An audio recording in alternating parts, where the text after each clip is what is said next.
He's in the waiting room. How you doing, David? Hey, I'm doing good. Thanks for having me. All right, this is exciting. This is so just a couple of things to everybody in chat right now.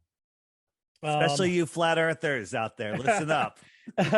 well, flat earthers and the roundies. Listen, uh, I invited Dave to come on because I find his information valuable. He's got a lot of good information, a lot of great points. And I really wanted to have just a nice conversation with him tonight, give him an opportunity to put his information out there. You guys make up your own minds. I'm not going to tell you which way you should lean. It's truly up to you guys. But what I'm asking for is for all of you guys in chat just to be kind to one another. It's okay to have discussions and to go back and forth and try to prove points, but just remember, same rules apply tonight as they do any other night. If you're disrespectful, you'll be asked to leave or ushered out. So please just be nice to one another. This is really great information. And I'm going to tell you the one thing that I'm stuck on is when Dave talks about being lied to in the government and all the other stuff. So that's something that I pay close attention to because I feel like we've been lied to for a very long time. So, with that being said, David, welcome to LWN. It is a pleasure having you, sir. Um, Go ahead and start wherever you'd like. Earth is flat. Changed my mind. Here's the thing, and the way I start is when I first heard about flat Earth, I thought it was the dumbest thing ever. I refused to watch any videos. Everybody's heard me say it a million times, so I'll keep it short. I refused to look at it, but then I went in with a closed mind trying to debunk it, and that's how you become a non-glober. Now, is the Earth flat? There's hills, there's valleys. It's a topographical plane. Is there proof that it's not a ball 24,901 miles around? Absolutely, right? Because a ball is required to have a physical horizon, but we proved that there is no physical horizon. It's optical. And once you start seeing all of these things that show you that the ball is a lie, then you have to realize there's a major lie here. And then, as you said, why the lie? What difference does the shape of the Earth make? I still have to go to work tomorrow. That's an ingrained message that everybody says. That's done by design. That's done by programming. And it's not the shape that matters. It's the lie that matters. It's what this place is, where you are, who you are, the power that we have. They don't want us to know any of that because their reign of power would be finished if everyone in the world knew the truth of this world. So that's why this is the biggest, most important lie of all time. With all of the stuff that's going on in the world, all the insanity, the main reason they get away with it is because people are lost in space, spinning out of control. Okay. I don't have any questions for you right off the bat. I'm interested on where you're going to start, and then the questions will come. I promise. Yeah, and before the show, you told me, I said gun to your head, flat or round. You said definitely round, but then you followed that up with, I've watched a lot of your videos, Dave, and I'm like, okay, why does he still think the Earth is a globe then? So can we start? Can I put you on the spot? If you don't, we can take it another way. What's your number one reason you think the Earth is a globe? Besides, somebody told me. Like just the photo behind you alone doesn't do enough for me to prove that the Earth is flat. I've got friends. I'll go with you there. Okay. So I've got friends in the military that have been up pretty high in the sky. And I know that I've seen videos all over YouTube where, man, there's this really cool guy that comes on. He says he's in a plane. He goes up to the cockpit and he asks the pilot, Earth flat or round? And the pilot turns around with a big smile and he says, of course, flat. So I've seen all those videos, and then I have friends that have been in the military. They've been up high, and they said, "Listen, I have seen where the curvature of the Earth." So that's where I get some of it. Is people in my close circle, they don't have anything to prove that it's flat. So I am a round Earth believer at this point. Okay, so when people say they've seen the curvature, They say they've seen it from an airplane, and then we show them, well, we've sent balloons up to 120,000 feet, and there's no curvature. Then Neil deGrasse Tyson moves the globe post again and goes, oh, you have to be higher than Felix Baumgartner, when he did the Red Bull space jump, because it looks flat from up there. So they're constantly moving the globe post. I don't know if your military guys have been up that high. I doubt they have. I don't know any planes that can fly that high, but it looks flat. But here's the thing. We see curvature. We do. Absolutely. Flat earthers see curvature. And the way it happens is we see in the same direction, the same distance in all directions. So if I'm seeing 1 mile, 50 miles, 100 miles, I don't care how far it is, the sky and the ground come together, create an optical illusion that we call a horizon. It's just the vanishing point, and we see in the same distance in all directions. So if we flip that over so you can see it from a person's point of view, this is the limit of our vision, is the tip of each one of those arrows. Okay. So if you draw a tangent line, you'll see this curvature here. And that's because you can see farther into the sky than you can on the ground because of the angular, just the way everything comes together. The higher up something is, the farther you can see. So a glober will look at this and go, there's curvature of a ball. No, that's just the curvature that you see. You see in a circle. If your vision was a rope coming from between your eyes, you swing that rope around and it's going to scribe a big giant circle. And that's the limit of your vision. But our programming says, oh, that's a sphere. Okay. So still not sold. Okay, well, but so I wouldn't call testimony from someone said I saw the curve from an airplane as anything, because I'm just showing you what they're seeing. So okay. that's hearsay at best, but it's perfectly explainable. The other thing is, if we're on a ball 24,901 miles around, like they tell us, that would mean a 6-foot tall person standing at the edge of calm water should see a physical horizon at a set distance. And that distance is only 3 miles, because on the globe, with globe math, the drop is 6 feet at 3 miles. So just like Austin Whitsitt says, if a pregnant woman runs her finger down her belly, at one point she can't see her hand anymore because it goes beyond the curvature. There's that physical curvature. But we can see things so far away that the radius, now the radius, the center of the earth to the tip of the earth. So here's the curve of the earth, and you have your radius, which is just under 4,000 miles. Okay, that's what they tell us the radius is. No one knows how the hell they got it. We can see things that would require a radius of 270,000 miles or more. Okay, so the earth is either hundreds of times bigger than they're telling us, which there's still a problem with that because there's still curvature even at that size, or it's flat. So I'm going with flat. We can see too far. Okay. I got a question right off the bat. Just so people understand, this is a curved hallway. If you walked around that corner, no matter what kind of magnification I have, I can't see you. So we'll flip this over and pretend this is a smaller model of the Earth. If you went down that hallway, I could zoom in with the Hubble telescope, and I couldn't zoom you in because there's a physical horizon here, an actual physical horizon. But in reality, we can see things that look like they merge into the they look like they merge into the horizon, but they're not. It's just compression and perspective. Go ahead. Yes, and I've heard you talk about compression and perspective on every one of your videos. So Here's my question, and this one is an important question because I'm going to like the answer you're going to give me. Obviously, we were all taught in school that the Earth was flat back in the long time ago, and that Columbus proved that the Earth was round because he traveled around the Earth, and everybody said the Earth was flat and you're going to fall off the edge if you go too far.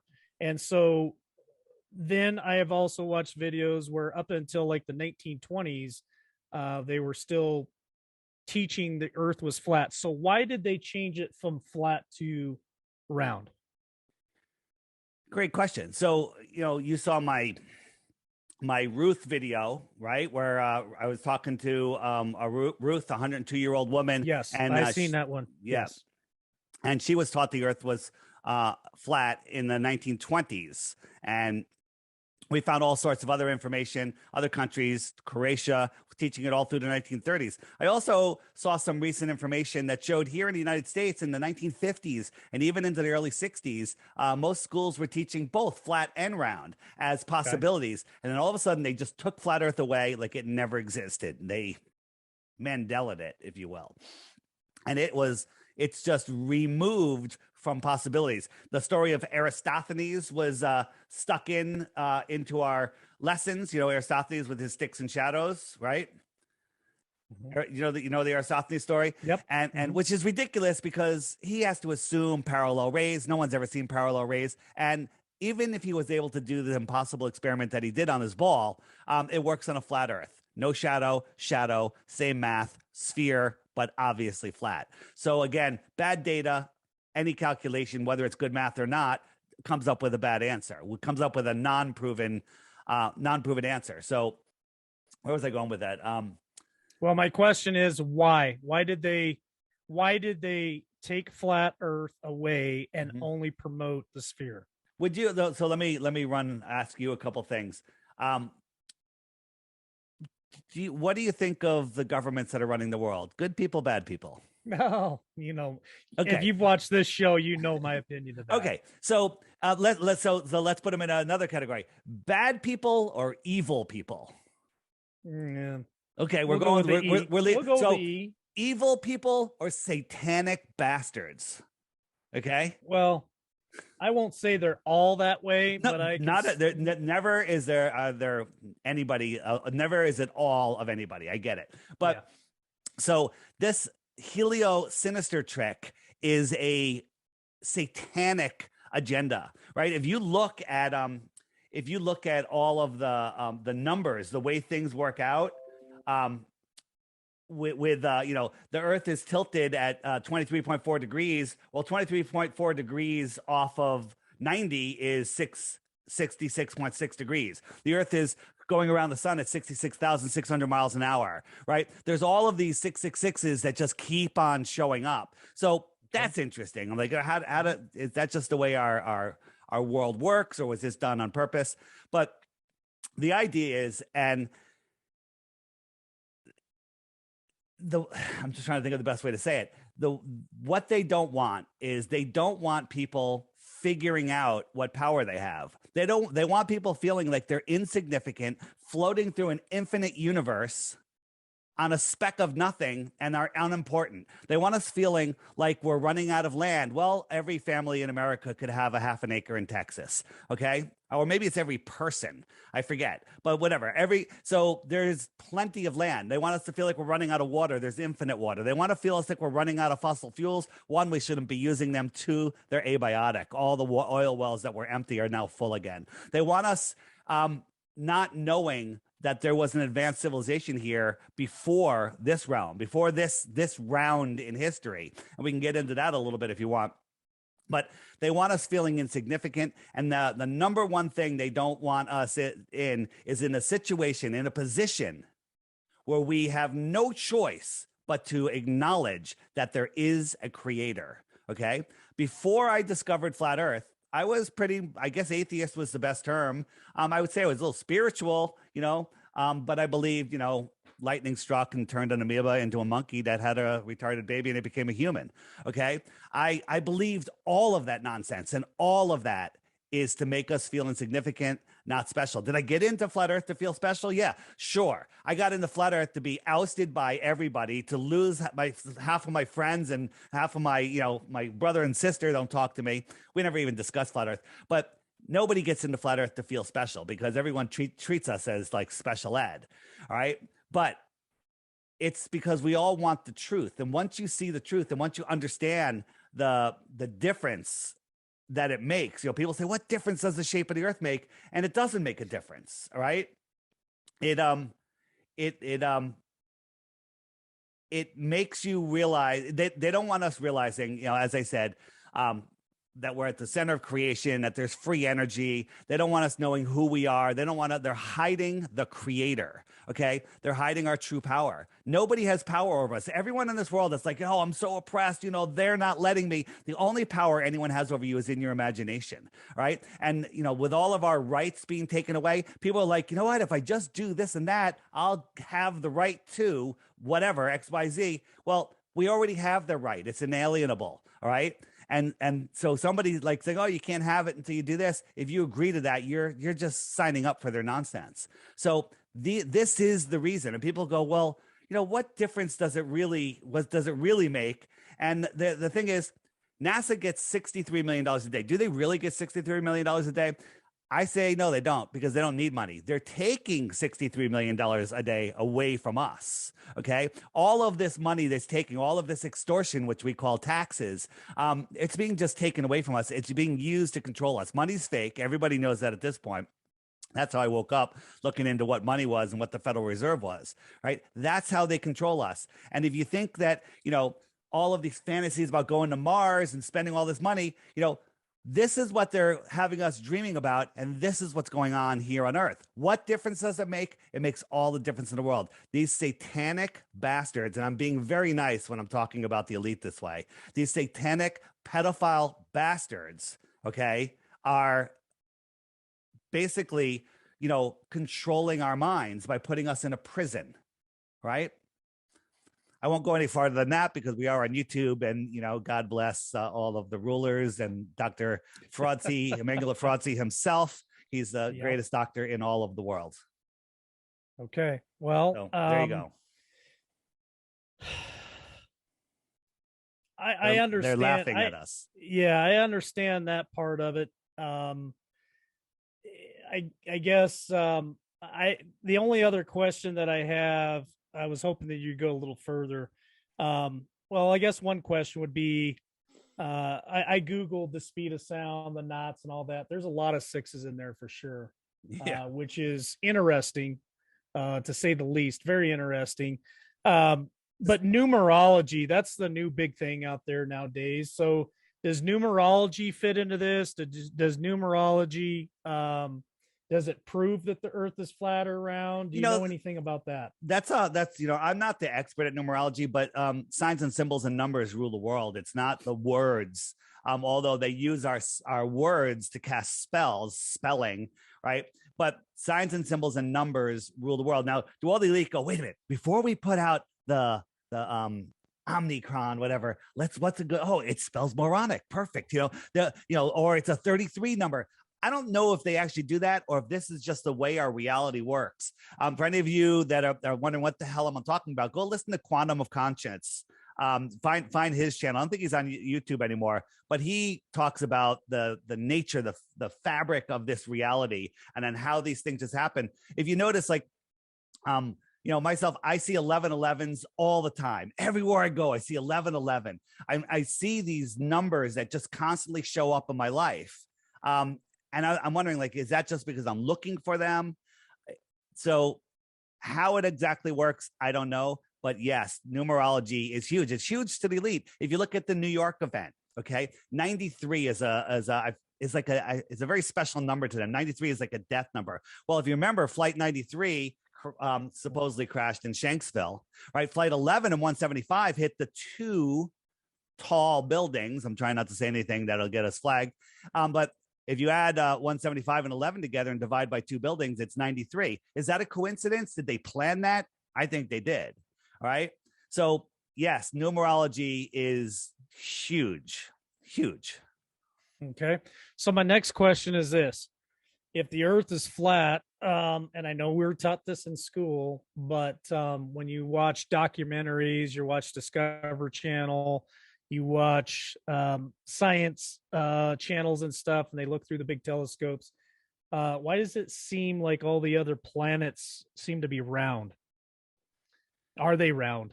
Are they round? Are the other planets round? Because I've seen all the videos that you put out there, but Yeah. if they're round, how come the Earth is flat? I guess my question would be. So the only thing that we could say about the lights that we see in the sky that we call stars, planets, and moons and whatever else is that they're lights, right? We all can agree that they're lights, otherwise we couldn't see them. So how big are they? We don't know. How far are they? We don't know. What are they made out of? We don't know. Okay.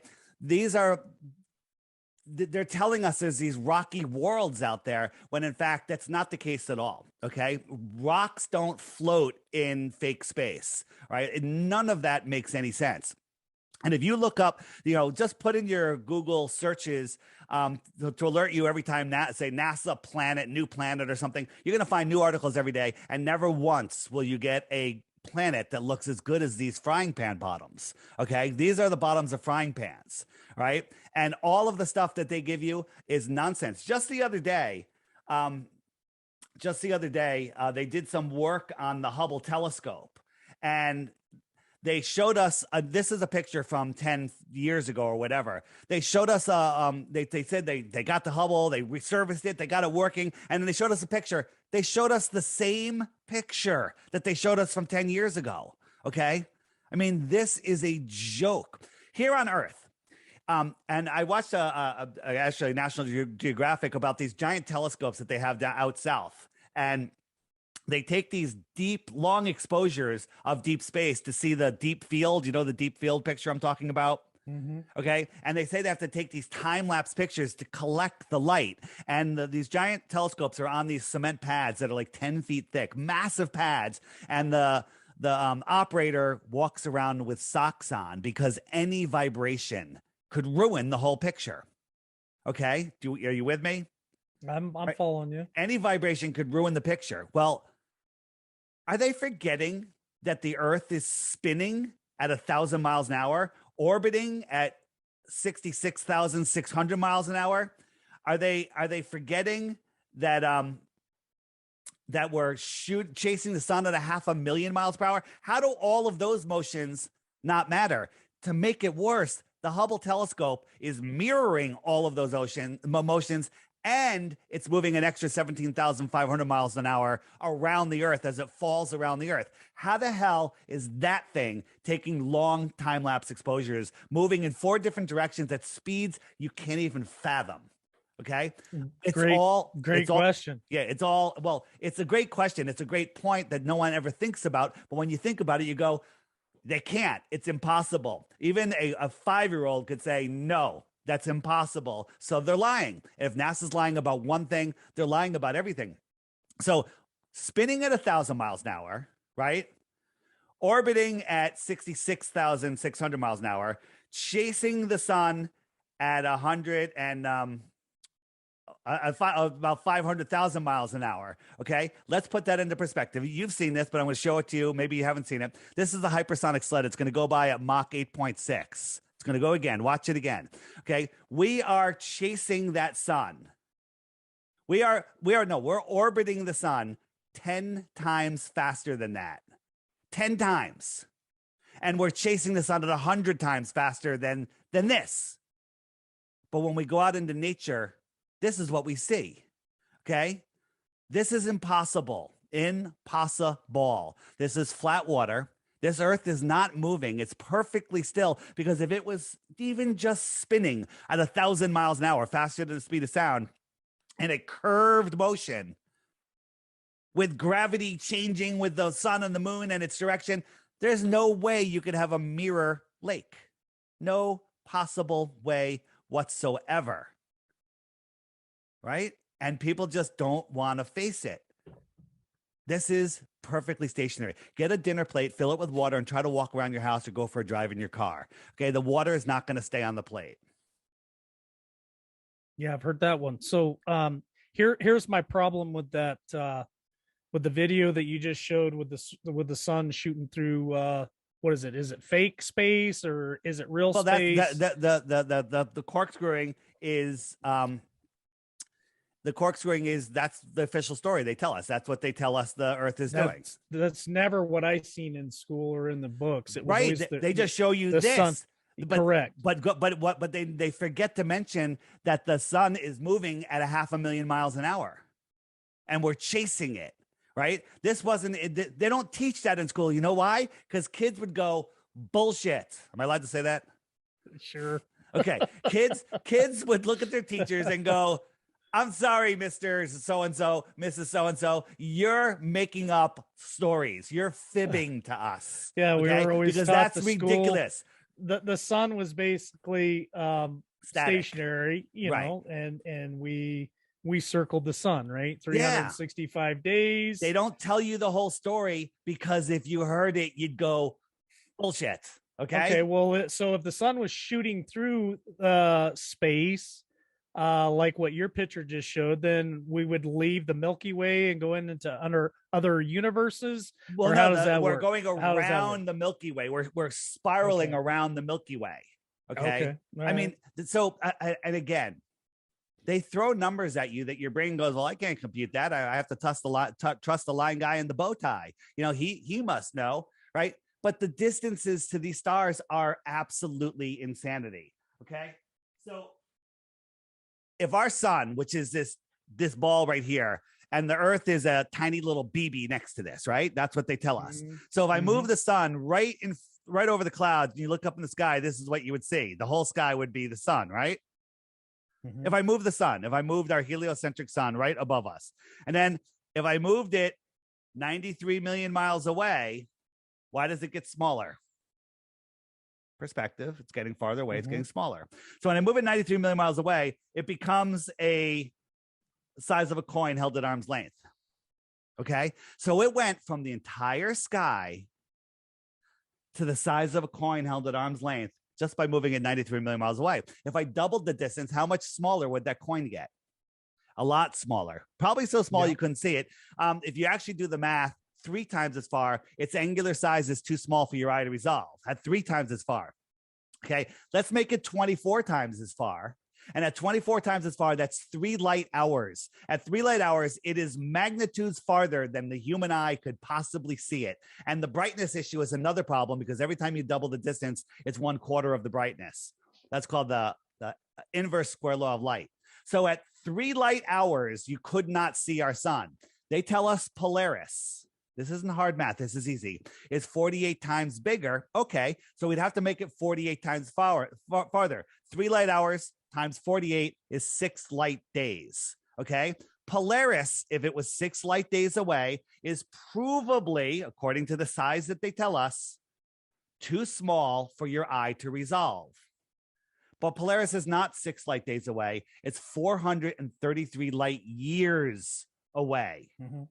Just most people's brains just melt and go, oh, I have to trust Neil deGrasse Tyson, the failed actor, you know, because I can't think of this. This is easy math.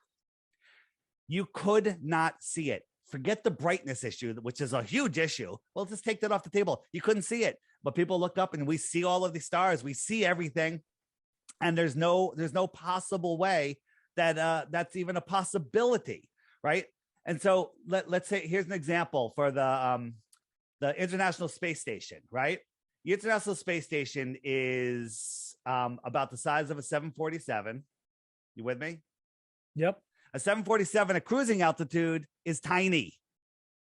Tiny. I agree. The International Space Station is 50 times higher.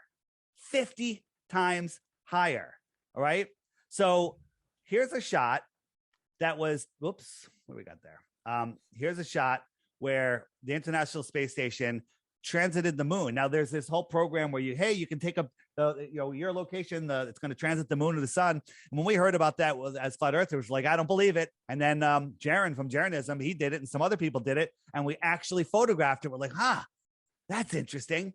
Well, we also photographed an airplane going across, and they both look about the same size. Well, we know the size of the airplane. We know the height of the airplane. It's about 5 miles. So whatever this is, if it's the same size as a 747, it's about 5 miles up. It's not the International Space Station. It's a parlor trick. Okay. We have an unconfirmed whistleblower from NASA that literally disappeared really quickly when he gave us a little too much information. Can't confirm it, but he says that the International Space Station we're fooled by it it's a B2 bomber, an old B2 bomber. where they changed it, they modified it, and lots of it, parts of the wings were made out of transparent material other than the strut, so you can see through it. And then the whole bottom was laced with covered with LED lights. And when you have these transits, that's what you're seeing. You're seeing an airplane with super bright lights on the bottom. That's why when you see the space station go by, if you ever have, it's bright. It's brighter than any star in the sky. It's the brightest thing in the sky other than the sun or the moon. And I watched it here in Connecticut. I saw it a couple times. And one time, boom, there it is. Took about 8 minutes to go across the sky. It was heading west. Was it heading west? Was heading, I think it was heading, I forget which way it was heading. It was coming from the south. It was kind of heading north, I think. Or maybe it was west. I forget the direction. I forget where it was. But 8 minutes, it should be over in California. It should be like 3,000, 4,000 miles away, right? But I can still see it, and people across the country can't see it. Just people around here can see it. So that's telling you it's closer, it's smaller, and it's moving much slower than they tell us. This right here is absolute proof that they're lying about the space station. They're lying about the space station. They're lying about space. They're lying about the moon landings. They're lying about the planet. They're lying about everything. They're lying about who you are. Okay. I got a question I've been dying to ask you since Please. I first started watching your videos. Okay. Can you please talk about the weather balloons? The weather balloons. Well, we're talking about satellites, right? Correct. Yes. Satellites, weather balloons. Can you describe to everybody watching the theory that you have there for all that? It's not a theory. NASA owns all of the big helium companies in the world. NASA is the largest consumer of helium in the world. NASA admits that they're launching tens of thousands of these things all the time. They can control their height electrostatically, so they can go up into a wind going one direction, down into another wind. So they basically can keep a satellite right over the same part of the country that they want for extended periods of time, well over a year. Right now, these things do crash now and then in places. And since everybody has a high def camera in their pocket, there's lots of videos of it before they get snatched up. Satellites are hanging from balloons. They're not falling around the world. They're not falling, over. Think of this. A geostationary satellite, that means it stays over the same plot of land. You know that satellites don't float. They're actually falling at the same rate as the Earth's curvature. So they theoretically just keep falling around the Earth, right? That's what an orbit is, right?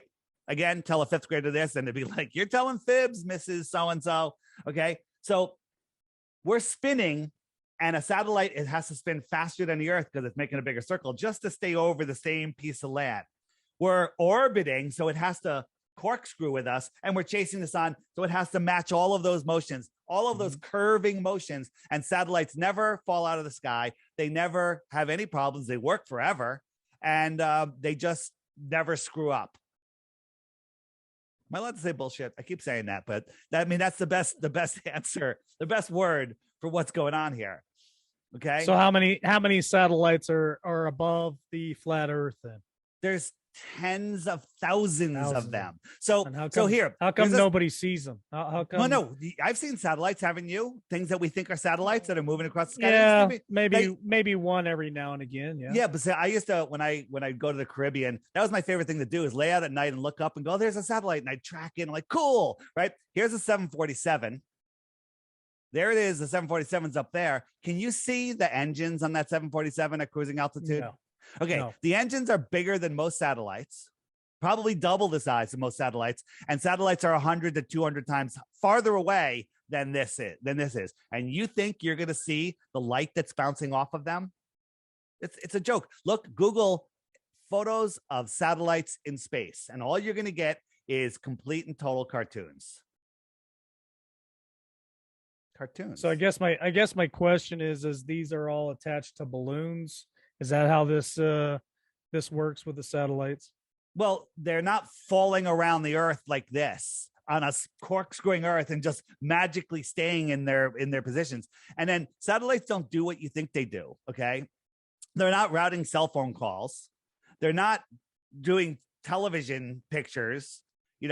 Satellites are all of our communications are done with undersea fiber optic cables, which actually prove that the Earth is not a ball, because there should be a cable from Santiago to Australia, which are very close together on the bottom, but there's not. The cable to go to Santiago, from Santiago to Australia, goes all the way up into the north, all the way over and back down again. Makes absolutely no sense on a globe. Makes perfect sense on a flat Earth. Yeah, which leads us into planes and their flight patterns, right? Where do you want to go with that? I mean, there's so many. That's the one that I find very interesting, is the flight patterns of planes. Yeah, and the emergency landings where they always land in a spot on a flat Earth map that's along the line from the origin to the destination. But on a globe, they're landing way, way out of out of range, out to another spot. Like this one here, it goes from New York to where was this? New York to Hawaii, and it landed in Seattle. Why did emergency? They weren't from here. They landed in Seattle, but if you look at where Seattle is, it's right here, right along the flight route. Okay, emergency landings happen all the time, and every time they prove that the Earth, that they don't make any sense on a globe. That's what I'm talking about. You make some very valid points. Some of them I just can't argue. I'm gonna admit to that. So here's the thing: as we go along, and your life here in this conversation, you could say, Dave, that's an interesting point, but it doesn't really prove either. Okay, put it in the either basket. Dave, that only makes sense on a flat Earth. That goes in the flat Earth basket. Nothing goes into the globe only basket. There's nothing. There's absolutely nothing. And that basket, you're holding an empty basket, right? Because you have an emotional attachment as a small child to the globe.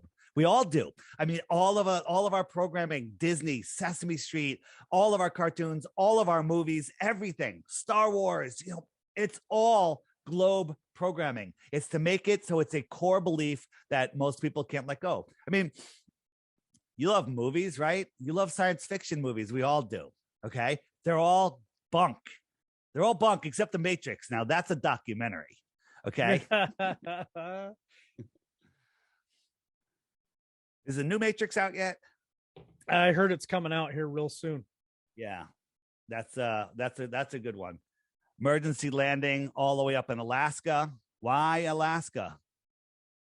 Right? On a flat Earth, it's a straight line. Bam.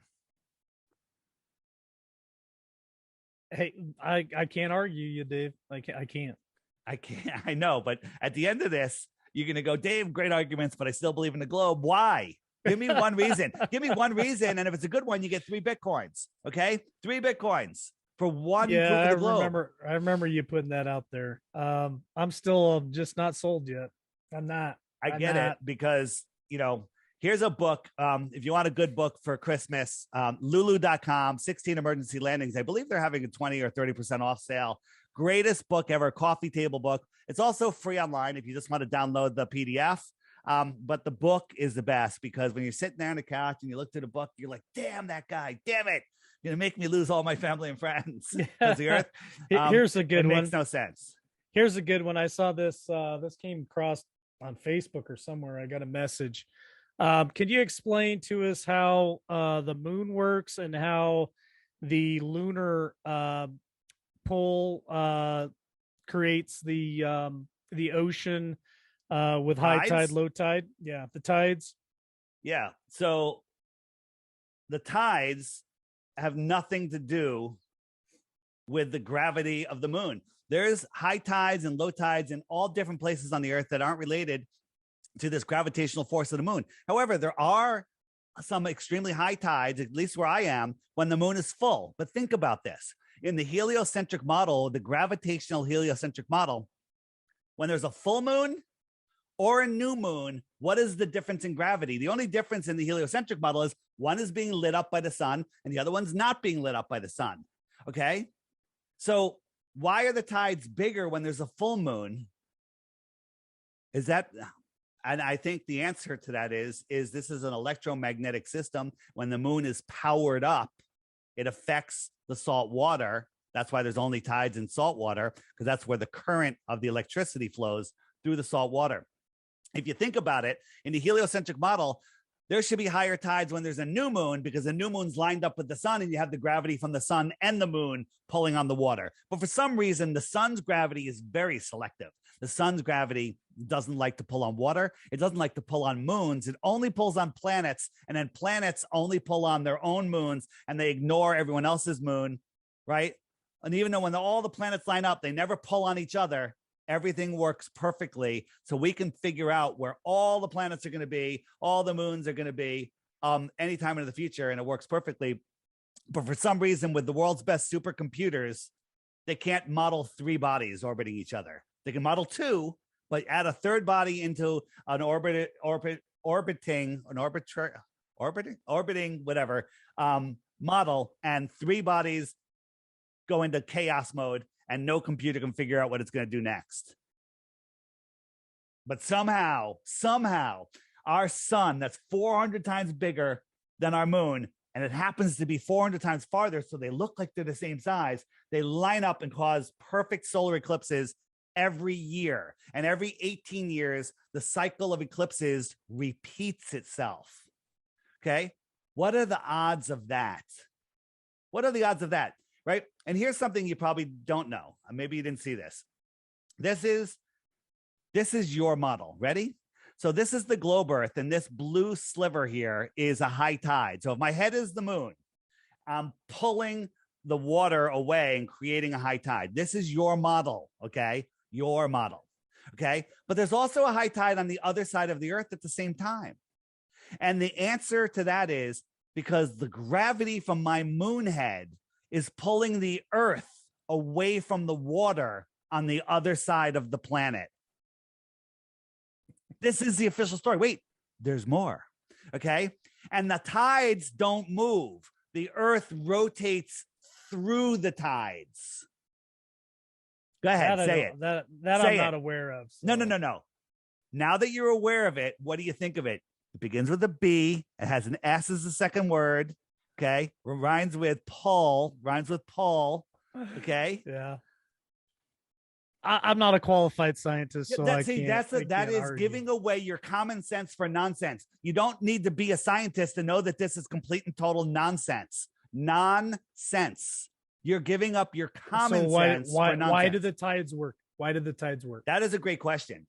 And if you go into my app, do you have my app yet? Probably not. No, I didn't download it. If you go into my app, and you hit the question mark, and then on the bottom here, it says, what about tides? And in here are a compilation of the best tide videos explaining what's going on with tides. All right. And again, there's massive tides in the north. There's less massive tides in the south. There's like almost no tide, like the Maldives on the equator. They're only like 2 feet of elevation above the water, and they never flood because the tide's less than a foot. But in Alaska, there's like 36-foot high tides. I mean, so some people think that the Earth inhales and exhales twice a day, and there's a great hole in the north, and it pushes the waters in and out twice a day. I can't confirm that or rule it out, but there's all of these spots all over the Earth that have no tide. Okay. We're in this incredible living system. We live here on Earth. We are part of this living system. Okay. And I don't believe that we can live off of this Earth. I don't believe, I don't believe that we can go, I think that we need to be here connected to this electrical system because we are electrical beings. Okay. Here's a question I've heard asked a million times. Go. So if the Earth is flat, then why do planes traveling in a straight line? Why don't they run? Why don't they run off the edge of the Earth? Why can't I look over the side of the edge of the Earth into outer space or whatever you want to call it? Do I have that as one of my things? Circumnavigation. Here we go. Because I know that's a big question. Yeah, and it's a very simple question. So here's the flat Earth. Right here at the center is the North Pole. It's a magnet. So here is my plane, my boat, whatever it is, and you see that the needle is pointing towards the north. So this right here at 90 degrees to north is west. I'm pushing this west, and west is making me turn to the north. Constantly have to correct to the north. Now I'm going east. East is not a straight line. Every straight line is actually south, right? East is a circle. So I can leave New York, wherever New York is, and I can go around east. Now, if I try to dead reckon west, which means do not correct to the north, I'm going to say, okay, I'm going to go west, and I'm going to close my eyes. I'm going to go straight. Immediately, I'm going south. South is every direction away from the center. All of these lines are south. East and west are circles. That's true on a globe. That's true on a flat earth. But on a globe south of the equator, if you tried to go east or west, you'd have to correct to the south. But we have testimony from Navy captains, cargo ships that say they always have to correct to the north. And if I go south, I don't pop up over here. I just go south. And again, no one is allowed to go explore Antarctica, right? No one is allowed to, because of the Antarctic Treaty. You're familiar with the Antarctic Treaty, right? I've heard of the treaty, yes, but so how do we explain the Russians and other people in the Antarctica? Are they down there hiding a big secret? There's all kinds of studies, supposedly, that has been going on in Antarctica for many decades, testing the ice and watching polar bears and all the other stuff. So it still doesn't explain to me why you can't fly off the flat Earth. Cool story about Antarctica, bro. Yeah. So why can you not fly off the Earth then? Because you said if you go south, you're gonna head right off the planet. So why can't we see the edge of it? Because when you try to go south, you're not allowed to go past 60 degrees south. If you go past 60 degrees south, you will be intercepted by a Navy ship and drones. These are fishermen that were they're like, hey, let's screw it. Let's just go. And let me just jump forward a little bit here. So they went, and then all of a sudden, this Navy ship shows up, radios them, sends a drone after them. You're in restricted waters, turn around immediately. Now there's other stories of some explorers that got permission from their country to go there. They were threatened to be sunk. They were turned around, they were sent home, and then they were put in jail when they got home. And there, people say, well, how do they guard Antarctica? Well, there's buoys all around Antarctica that create a mesh network, right? Because they don't have satellites and they don't have ground, excuse me, they don't have ground towers there. So there's a mesh network of buoys that don't allow people to go there. No one's allowed to explore the outer lands of Antarctica. Okay. And you were going to take that to where were you going with that a minute ago before I asked you that question? You were going to talk about other parts of Antarctica, right? I could talk about other parts of Antarctica. So anything beyond 60 degrees south, right? So this is the ice wall that, Globers will go, show me a picture of the ice wall. Here's a movie and 100 pictures of the ice wall. Okay. It's the shoreline of Antarctica. It's the shoreline of our world. All right. So this is our world is a giant pond. The shoreline that holds our water in is Antarctica. It's the highest land on Earth. And this pink line is about 60 degrees south. No one's allowed to go beyond there. And there's islands all the way around. There's 7 different islands that have crown controlled military bases on them, like the Falkland Islands. Remember that little war? Mm-hmm. And that's where these military bases are. And anyone that approaches Antarctica gets a ship sent out from one of those islands and they get turned around immediately. They don't want people going into the outer space. Interesting. Outer space. What is out there, right? Some people believe this is all there is. Some staunch, diehard Bible believers go, God's created the earth and there's no more. And the earth is just here. Well, maybe there's more. Maybe you're misinterpreting it, or maybe they're only talking about our world. Maybe there is, maybe there's other worlds beyond Antarctica. Maybe the world's set up like this, and there's extra land, extra territory, and extraterrestrial from the outer space. If they came in and visited us, Bam, they're an extraterrestrial from outer space, just from a few thousand miles away. And if they flew in here on their anti-gravitic advanced free energy machine, it makes a lot more sense that they would crash in Roswell rather than going 25 trillion miles, the minimum distance, coming from outer space and then crashing in Roswell, if you believe that story. Well, that's an interesting one for sure. Yeah. So why would they keep us from going to Antarctica? Why would they keep us from finding out that the Earth is flat and we can't make it to the very outer edges of the flat Earth? I guess I'm having a hard time wrapping my head around that one. Why is it such a big deal that they keep that a huge secret? Because if you go to Antarctica and have free reign, if they allowed us to use airships, that don't need a lot of fuel to go explore, we'd find out that we don't live on a globe. We'd find out that there's a creator. We'd find out that nobody has authority over us. We'd find out maybe that there's other free lands, right? With all the tyranny going on right now, people might just want to move at this point. There's a book called, if I go into the app and I click the books button, there's a book called The Iron Republic. Bam. This book is a story of people from the 1600s that left our world because they didn't like the tyranny that was going on, and they started an advanced civilization on some of these outer lands here.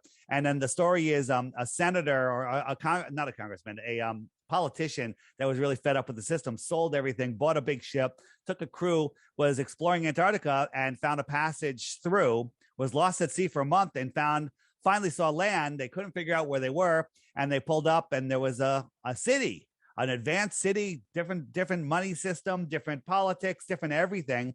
And the story was that these people had left in the 1600s due to tyranny, right? Tyranny. Could you imagine that if there was tyranny, worldwide tyranny? So on that map right there, where would the Bermuda Triangle be, and why are people getting lost there? Yeah, the Bermuda Triangle. So the Bermuda Triangle is, where is it, right? The Bermuda Triangle is right where NASA launches their rockets. They all shoot out over restricted waters. They don't want any boats out there. And that's where they're crashing all of their airplanes. Whenever a rocket goes up, it cruises out right off and it crashes in the Bermuda Triangle where they pick it up and they bring it back for a whole parade. But that's what's going on. Project High Jump. Project High Jump is when Admiral Byrd went supposedly, and again, we don't have access to all of this stuff. Admiral Byrd went to Antarctica, and where is it? The Antarctic Treaty. There it is. And he went out and he said, there's land beyond the poles. That's a problem on a ball. Bigger than the United States, filled with resources that no human has ever set eyes or foot upon. And all of a sudden they started the Antarctic Treaty. Well, Project High Jump was getting up over the wall and exploring Antarctica. That happened in the 1940s and 50s. As soon as he made that announcement on television, he died shortly after, and they created the Antarctic Treaty.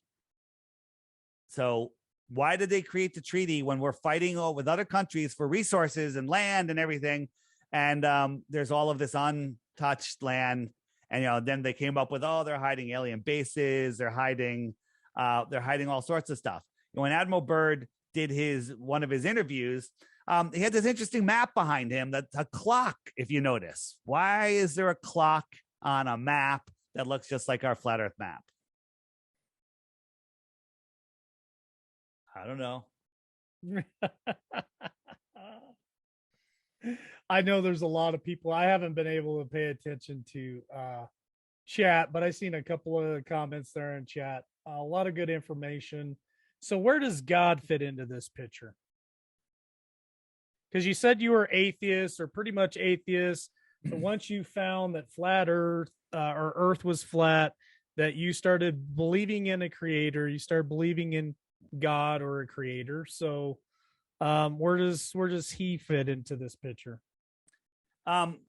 Well, once you understand that we don't live on a ball and the Big Bang is nonsense, then you understand that you live in a created world. Therefore, there's a creator. Now, a lot of people get upset when I don't proclaim a specific God as the creator, because that's not my job to do. It's your job to figure that out. All I have to do is say, show you, prove beyond a shadow of a doubt that there's a creator. And then it's your job to figure out what your relationship with the creator is. And I don't condemn anybody for anything they believe, whatever they want. That's their journey. Some people may be here never to find the creator, or some people may find different creators. Maybe we're all right. Maybe it's all the same creator. I'm not laying any judgments. I'm not telling anybody, but once you understand there's a creator, it kind of lets you know that you have a lot more power than they want you to know. They want you to feel insignificant. They want you to feel like you're nothing, that when you die, you're going to become warm meat, and that's it. But when the reality is we're just having an experience here that's amazing. There's nothing to fear except fear itself. That's probably the only true statement ever made by any president. This place is absolutely amazing. Our history is incredible. Have you looked into mud floods at all? Into Tartaria? No, haven't. Okay. So this is not a theory. Okay. So if I back out of here, I go back to the web button, middle right, mud floods Tartaria. You hit that button, up comes, and we add new videos to this probably almost every day. And just start going through these videos, and then subscribe to the channels that you like and start watching that stuff. The question is, what happened? We can talk about that. But it happened. Something happened. There was an advanced civilization here in the 1800s, in the 1700s, so far advanced beyond what we have now. And it's like, well, what makes you say that? Go look at these cathedrals, these buildings, places like Angkor Wat's. Forget the pyramids. The pyramids is child's play compared to these other structures that they don't really teach you about in school. These are advanced civilizations that were here. And what happened to them? What happened to the Tartars, right? There's a lot of information that the Freemasonry was made just to absolutely exterminate the Tartarians, right? So again, there's so much to learn here, so much to appreciate. But the bottom line is, what's the relationship with God and I think that was your question, and the flat Earth? It's because there's some verses in the Bible that basically say, summarized is, once you see my creation, you have no excuse in denying my existence. And that is what the evil devil worshiping Satanists that run our world don't want. They don't want you in that situation. Remember, Steve, I think it was Paul Harvey said, the greatest trick the devil ever did was to make you believe that he doesn't exist. Well, the greatest trick the devil did is to make you believe God doesn't exist. Mm-hmm. Okay. I know what you're talking about there. Here's a question that one of everybody's favorite is, can you talk about the firmament? Yeah, I wish I could. I mean, there's what is the firmament? Some people think, yes. If you look at the biblical stuff there that says it's made of molten glass, then you look at the Libyan desert glass, which someone says it's when the firmament cracked. Where am I looking for here? I had a good video. Oh, rockets. So all the NASA rockets, they shoot out. If you watch some of the recent SpaceX night launches, they look like they're skimming across some water. If you flipped it upside down, I told you that was a boat on the ocean, a speedboat, you'd be like, yeah, it makes perfect sense. You watch it, it looks like they're skimming across some water, trying to get through. So what is the firmament? It's either energetic, it could be solid. I personally think that it is there's a physical firmament, something you can knock on, whether it's frozen oxygen, whether it's glass, whatever it is. That's what I think. Other people think that there's nothing, that it's just, that there's waters above us. Now, if you look at a pot of water boiling and you look down at one of those bubbles on the bottom of the pot, And imagine yourself inside that bubble as a tiny little person. You're standing on a flat surface and you have a dome over you with waters above, and there's no physical barrier there. There's just pressure holding it, right? So if you look at you know, at if you look at like here, when do we get the most rain? We get the most rain when there's low pressure, right? A hurricane lets that water come in. That's super low pressure, right? So when we have these low pressure systems, you know, rivers of water fall from the sky. I don't believe clouds are what they tell us. Clouds are moisture. We do get sprinkle from clouds, but these downpours are not just floating in the sky where airplanes can fly through them without hitting tons of water. I've been in some hurricanes and their water comes out of the sky. You literally think you're going to drown while standing, you know, outside. There's so much water coming out of the sky. It's not just floating there. This is a multi-dimensional system that we don't fully understand in our 3D meat suits. That's my opinion. Okay. Where do you want to go with it next, Dave? And then if you want, we can open it up to live calls. Let's take some live calls. And before we do that, what's your number one reason that you think the Earth is a globe? And wait, before you say anything, I don't know is not a good answer. I believe is not a good answer. You have to give me something. Okay, so far we're an hour into it pretty much, and I haven't seen what I would call 100% proof or evidence that the Earth is flat. So let's say you and I went out and we had a great infrared super zoom camera, and we absolutely positively confirmed that we saw something that was 100, 200 miles away or whatever it is, and that there would be mountains of curvature. But we actually saw it. Would that help you? Or would you just yell refraction? No, you're talking about your video of the boat out on the ocean, and you got the telescopic lens that zooms in on it. And if the Earth dropped, what is it, 6 feet every so many hundreds of feet or whatever? It's not like that. It's an exponential. It's an exponential drop. But if you saw something like this, this is Mount Canigou. This is Illusion, France. We're looking at Mount Canigou is 175 miles out. Now, from this height, using globe math, the top of Mount Canigou should be a mile below a physical curve. And this would be your physical horizon if you're a glober, because it has to be a physical horizon. But the light that's out hitting Mount Canigou isn't strong enough to push through 175 miles of air, because the air just becomes opaque. However, the sun migrates between the two tropics, and twice a year it lines up with this viewing spot and Mount Canigou. And as the sun moves away, it starts to backlight Mount Canigou, which is right here the whole time. And this right up here, the very top, right there, should be over a mile below a physical curve, but it's not. Now, the Globers will go, well, the sun already set, even though you can feel the heat blasting on your face, and the mountain is already over the curve. It's just magically refracting up. And even though the light can't reach you bouncing off the mountain, when the sun goes behind the mountain and it mirages and it pops up and it goes to eye level and stops, and then you see this imaginary image which can block the sun. This is the official story. Again, a fifth grader would go, you're lying, you're fibbing, this is nonsense. Why are you teaching me lies? This is right there.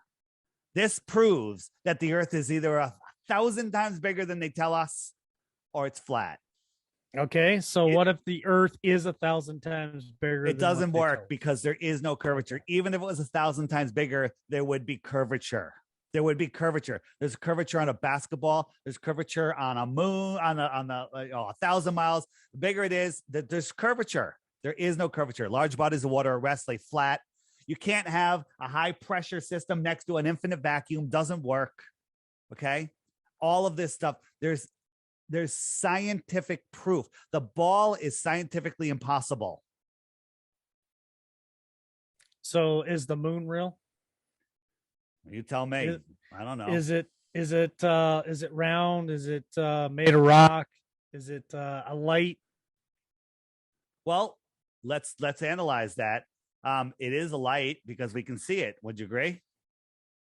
I would say that light bounce seems to bounce off of it. Is that a sphere?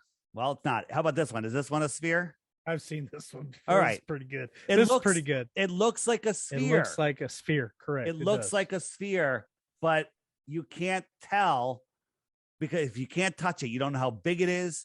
You don't know anything if you can't touch it. All right. Again, not a sphere. Big problem. All right. If you can't measure it and touch it, you can't tell the difference. Are these tables the same width and the same length? I can't lie because I've seen this before. They're not. So I know the answer, but right. The answer is they're exactly the same. Mm-hmm. So when you ask me what shape is the moon, it's circular. I kind of think that it is spherical, but I don't believe that it's a physical object because when there's a new moon, nobody has ever seen it for up to 60, most like between 42 and 60 hours. I think 42 was the quickest anyone ever saw it. It might be 60 hours, 2 full days. No one sees the moon. No one can photograph it from a high flying balloon, spacecraft, nothing. When there's a new moon, nobody can see it. When there's total eclipse of the sun's blotted out by the moon, full Earth shining back on the moon, nobody with any telescope, any infrared camera, anything can see the friggin' moon. So what is the moon? I don't know. But you think it is a sphere though? I don't know. Possibly. I don't know. You know, like if someone said, you know, hey, I think that personally, I think that the sun and the moon that we see are within the firmament, above, higher than firmament we can go, and that their light is being manifested down here. Okay. So can we see that video? Can we see the video of that being inside and how it creates day and night? It goes around. Yeah, I'll show you that in a second. But here I have this sheet hanging here represents the atmosphere, and there's a light 10 feet on the other side of it. And I asked Paige, I said, where do you see the sun? She sees it from her point of view right there. But when I'm standing over to the right, I see it over here. So we're seeing the same sun in 2 different places.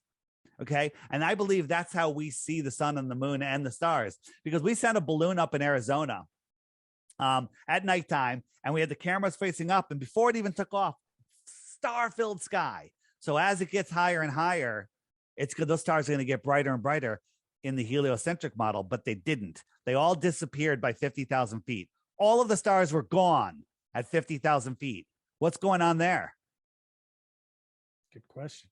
Yeah. Well, your heliocentric model is not going on there. What's going on there? We can try to figure that out. I think that, you know, you have to be down here on Earth to see those things in the sky, and that we have a relationship with every single one of them. Stars and planets, right? They they're called planets. They used to be called wandering stars. All of this ties into astrological information, and it's all connected to us way beyond anything that even the best astrologers can explain. Right? So can we show them? Can we show them how a 24-hour day works? There we go. No, this is different. This. If you saw this in person, there's like literally a ball. It looked just like the sun floating around in free space inside of here. And all I'm doing is taking my iPhone light and moving it over the top. So the light is the source of the sun, and we're seeing it inside of our own atmospheric dome. Pretty interesting.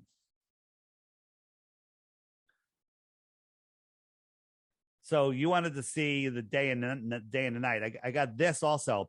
This is a glass dome on a floor, and I'm just taking a pen light and I'm bringing it across. And inside the dome, again, another perfectly spherical sun. It moves over, and then it goes down right to the horizon, and then it stops, and it fades away. It never goes below the horizon, but if you were on the inside of that, it would look like it's rising, and then it would look like it sets. But it's really the source is just moving across the top. Okay. If you let me show you this one. This is this is showing if these are your personal atmospheric dome, which I was explaining. As the sun moves, everyone inside of their dome of vision sees the sun. This intersection point is where they see the sun, and it's at a different spot. It's noon right there. It's the afternoon here. It's evening over here, right? Coming back noon here, noon here, noon here, noon here. Well, not yet. Noon right there. And so this is, afternoon. This is early morning. And as the sun goes around, everybody in their position, in their time zone, will see the sun in a different position because we all see the sun relative to our own position.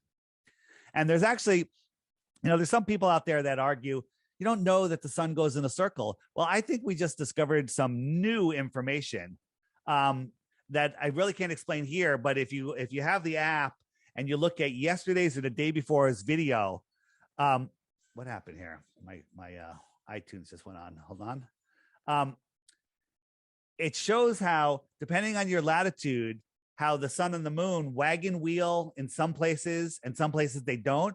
And if you actually model that, it shows that you're either at an inner northern latitude or an outer southern latitude, and the rotation is different. I actually think that we can use this information to prove 100% that the sun and the moon circle around the North Pole at the center of the flat Earth. So how do time zones work in flat Earth then? Does that make more sense on flat Earth? 100%. So okay. So here we go. Let me go back. So the sun is the hour hand. It's going around wherever the sun is. It's noon. It's noon in Western Australia right now, right? And wherever the sun is, it's noon. The sun keeps track of the hours and the days, right? The sun is rising in Johannesburg, South Africa.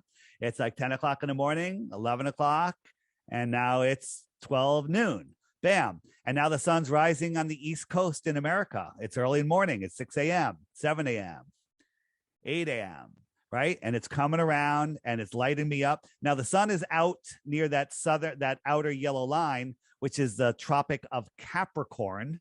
And we're having our winter while the outer lands are having their summer, right? That sun is going to go right over Australia. And on December 21st is the heat of their summer. Where are you located? What state? Idaho. You're in Idaho. So do you ever get summer? Oh yeah. Okay. So in June, nice summers. Their weather now is like June. It's not quite that warm. Like it's June and July in Miami. Okay. Right. So if I jump the sun forward 6 months, it moves all the way into the Tropic of Cancer. Now it's closer to us in the center. And so closer means higher, just like a street light that's closer to us is higher in the sky versus the one down the street, which is lower in the sky. Closer, more intense, longer days. And wherever the sun is, that's where we see the sun. That's where we see, that's where our seasons come from and our time zones. So question you might be asking is, where would that be? I'm spacing on, sunsets. Here we go. So have you seen my flat Earth kitchen? You must have. I think so. Well, okay. So I'm not going to show it. How's that? No, let's show it. So here's my flat Earth kitchen. Yep. Here's the path of the sun. This is a level line. Okay. And I'm showing you from a celestial point of view. I got a camera up as high as the sun, and it's moving across my flat counter. And this could be a city skyline. It could be mountains. It could just be a cloud deck. It's opaque and the sun never goes below it. Now I have another camera on the other end on the counter watching the same thing as the sun goes away. I'm going to show it to you. Look at the line. If I asked you if this was a level line, you would say, no, it's going down. And if I asked you, is the sun going below this opaque barrier? And you'd be like, well, yes, it is. And this opaque barrier looks like it's at my eye level, but I'm really well below it. It's just because in the distance, everything compresses into the horizon. Look at this line now. It almost looks like it's going straight down, but it's a level line. So this is the sun setting behind the cloud deck or a mountain ridge. So here it is over here. This is the real sunset. Look at it. Mm-hmm. Mm-hmm. So in the exact same thing, it's just going away beyond our field of view. Okay. Watch it again. This is going straight and level. Looks like it's going down, and it's going behind that barrier, and you think that's going behind the curve of the Earth, and it's not. If that doesn't mess a few of you up right there's something wrong with you. That's all. Right here, you want to really get messed up. So this is, you've seen my sun fade out.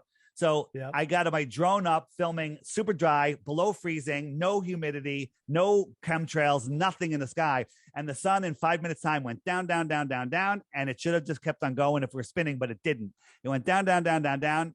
And it stopped, just like in that glass dome that I showed you. And it sat here. This is super sped up. And instead of dropping down, it should have been dropped down a long time ago. It just faded out because even the brightness of the sun couldn't push through that much atmosphere. It's still there. We just can't see it. It faded out. Filmed it 7 different times.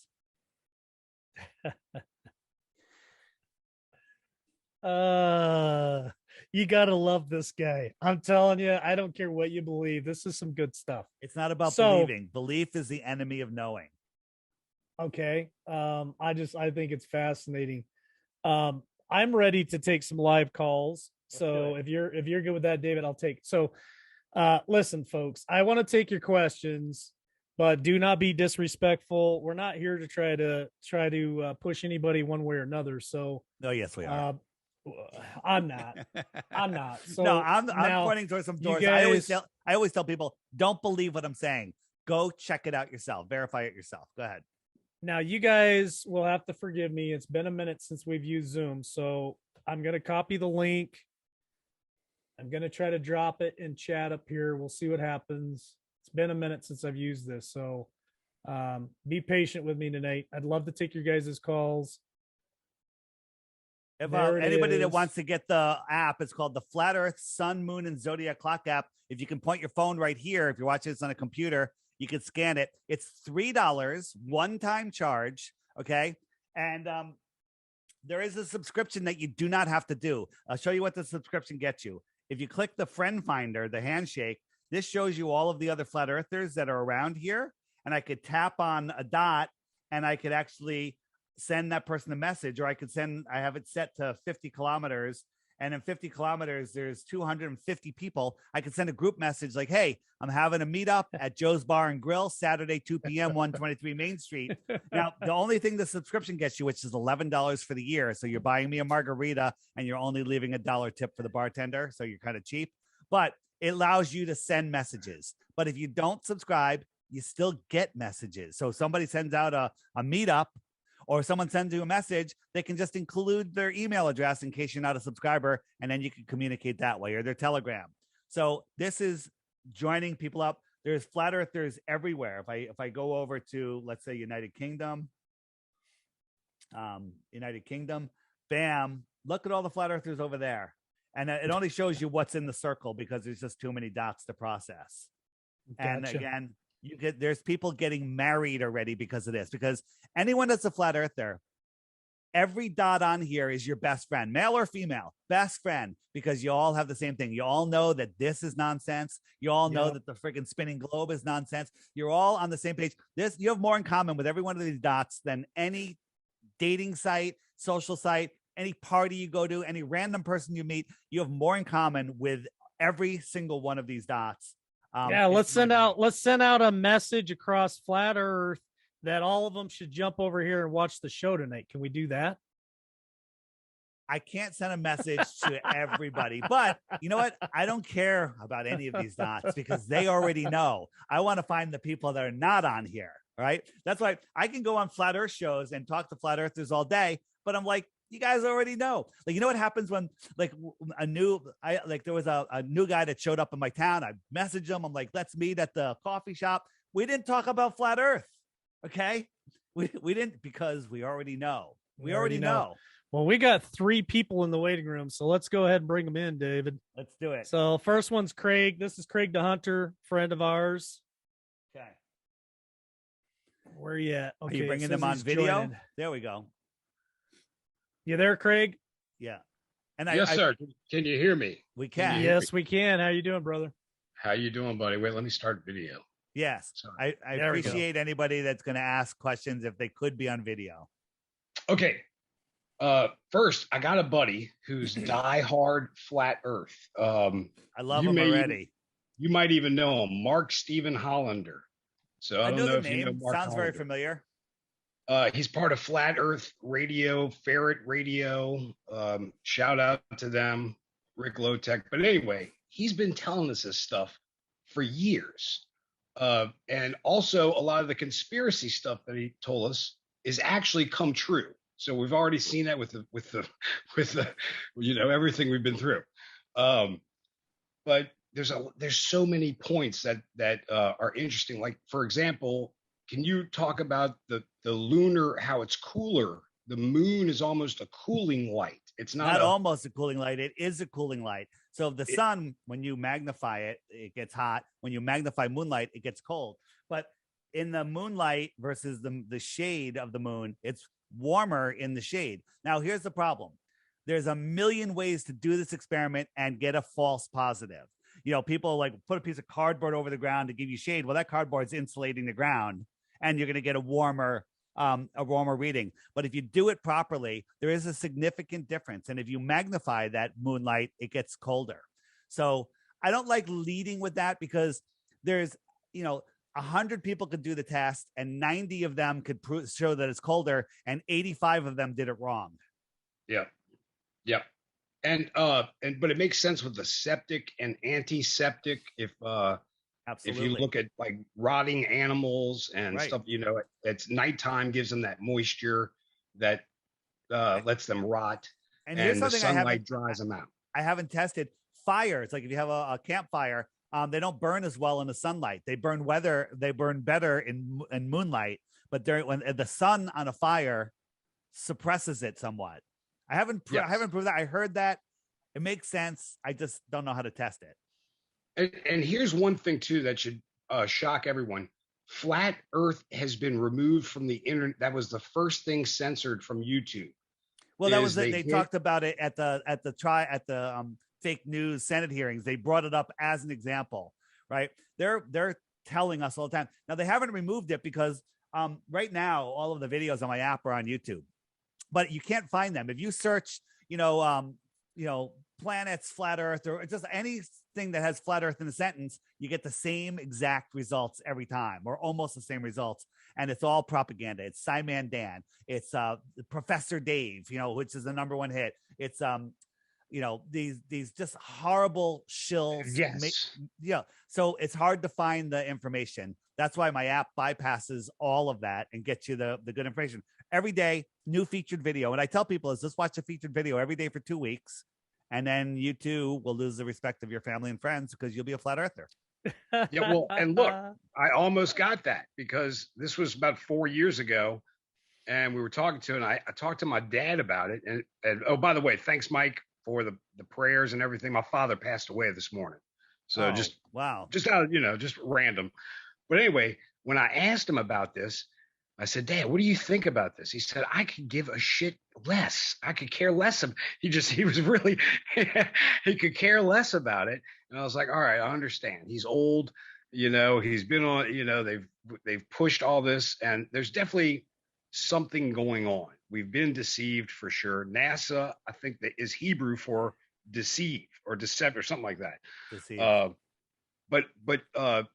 So we went down this road, and people really, even just asking about it, they're like, are you a fool? But Eric Dubé was one that we were, I think he's like in Thailand or something. He had to like leave wherever he's from. I don't know if he had to leave, but he decided to go to Thailand. Not a bad call. Considering what's going on right now, maybe he figured it out. But Eric puts out some great work. He also sometimes doesn't play nice with others, but we all have our issues. Well, and I'm just, I just mentioned him. That was one we had been shown, but he made so many great points. He did. That are, and you ask a pilot, hey, how many times do you adjust for the curvature of the Earth? And they'll tell you they never do. They never do. So, Craig, I appreciate the call. I got other callers. I know. I'll let you go. I'm sorry, Mike. Here's the question. Here's the question. Flat or round? Oh gosh. Flat or round? I'm going to say your head right now. It's a half. It's like a basketball cut in half. So it's not like a football. Blue. Okay. Yeah, it's like a half of Maybe a a ball. football.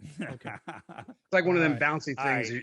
you- Sorry y'all. about your father. Oh, no worries, man. No worries. It's all All good. right. Love y'all. All right, brother. I'll be in contact later. Okay, bro. You see how deep the indoctrination is? It's so hard for to let go of the ball. It's literally like trying to take a ball away from a child. Okay. Here we go with the next caller. This is we'll just go 99. Welcome to the show. How are you? Oh, 99. 99 is Lord. Prime time 99. Is that what I'm seeing there? His audio is connecting. There you are. We should be able to hear you now. Can you guys see me? It's Primetime 99, Alex Stein. Okay, I want to say I love the show. You know, David Weiss is a master. He knows exactly what he's talking about. And so you just, Craig was being a little ingenuous. So if he knows that a pilot doesn't have to tilt, his airplane down, he would go into space. It doesn't make sense. It literally doesn't make any sense. So I want to ask you, what is your position? Are you a flat earther yet after listening to David's, presentation? No, I am not. You gotta be kidding me! So you think we still live on a ball made of water? I'm still there. I'm still there. He can't. Alex, he can't give us a reason why, though. He just believes it. Let me just get here. What about the 1969 to 1972 Apollo moon missions? What do you think about those? Do you believe that we went to the moon? I believe in the beginning, we probably did not go to the moon.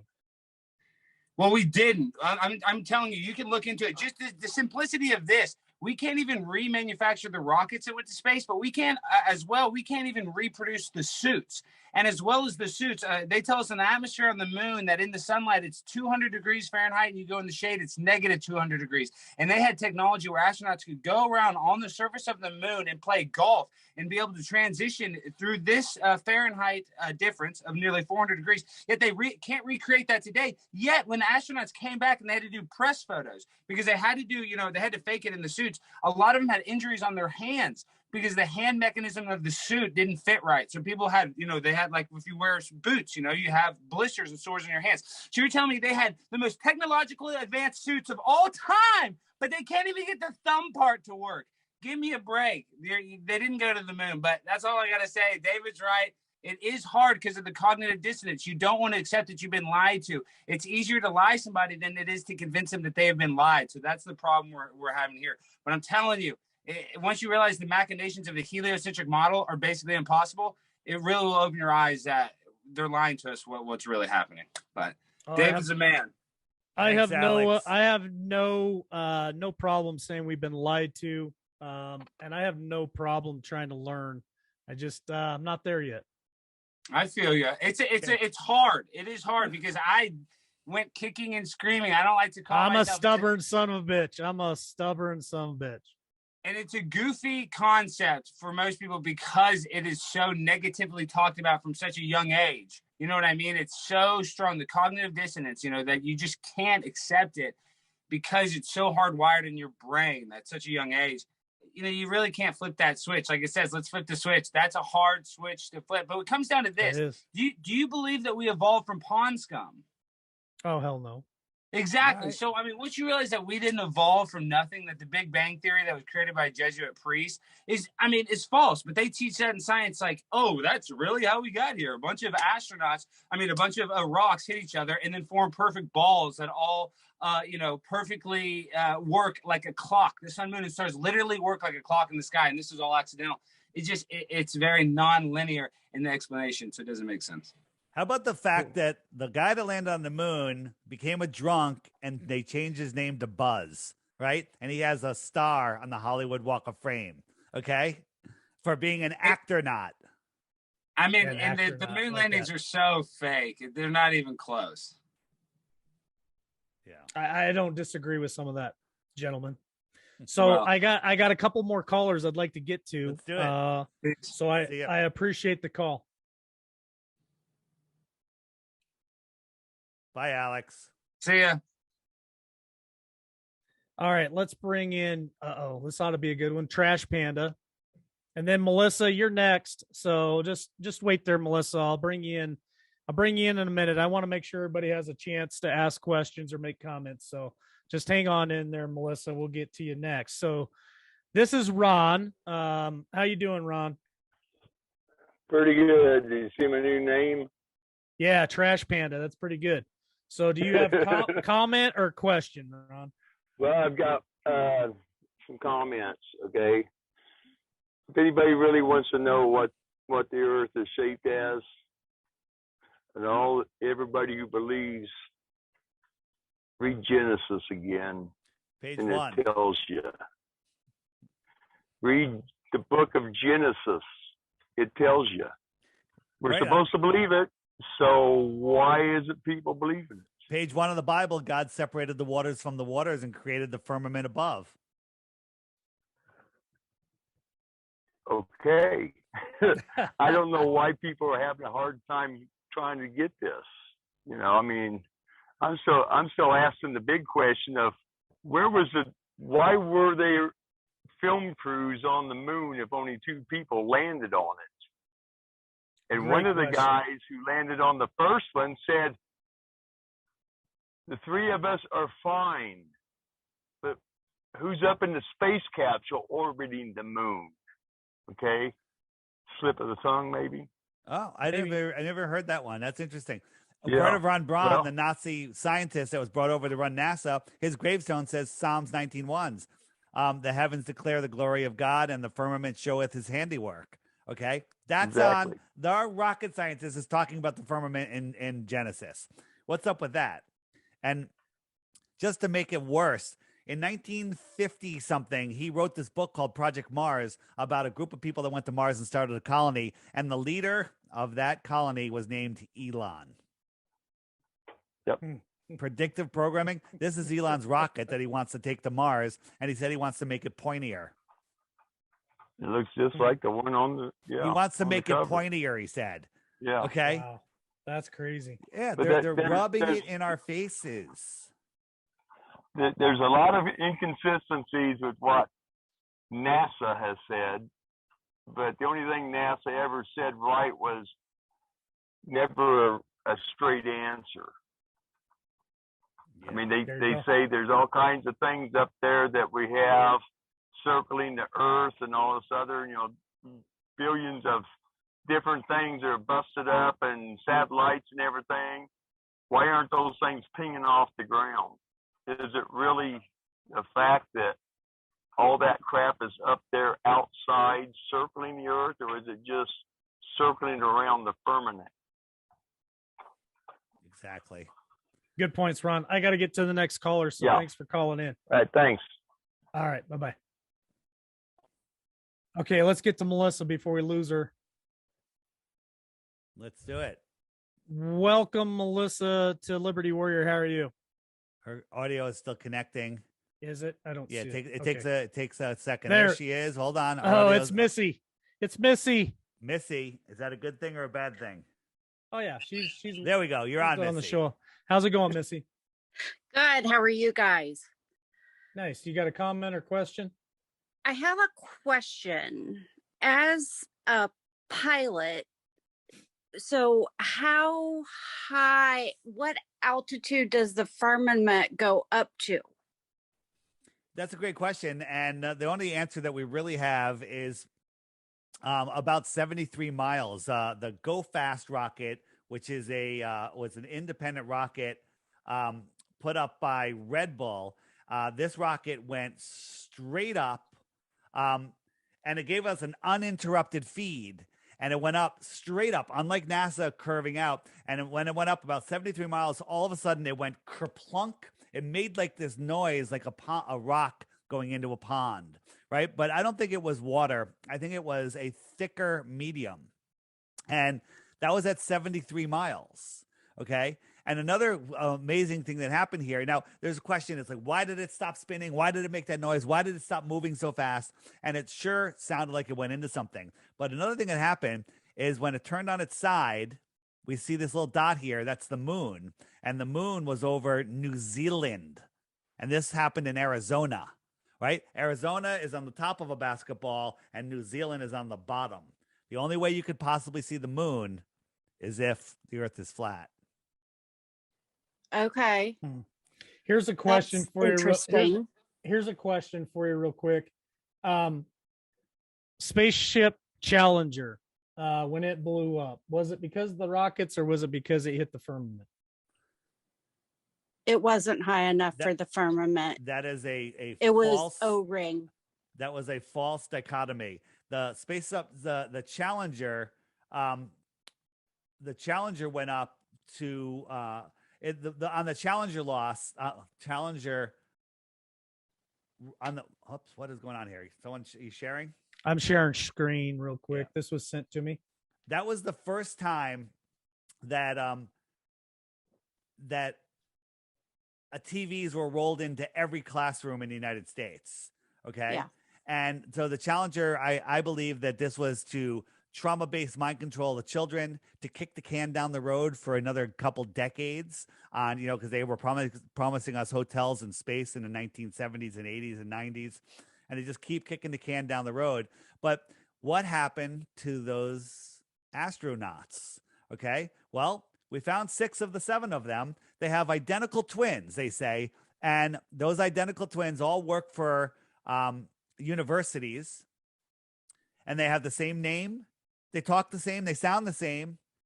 And they all of them are claiming that they're the identical twins of their astronaut counterpart. The problem is none of their twins showed up at any of their funerals. Now, yeah, that's a problem. That's a problem. That's a big problem. Tyler, hold on. We'll get to you next. So be patient, Tyler. We got another one in the waiting room. All right. So you said like 72 miles. Well, that's the best guess that we have. And it might be different in different areas.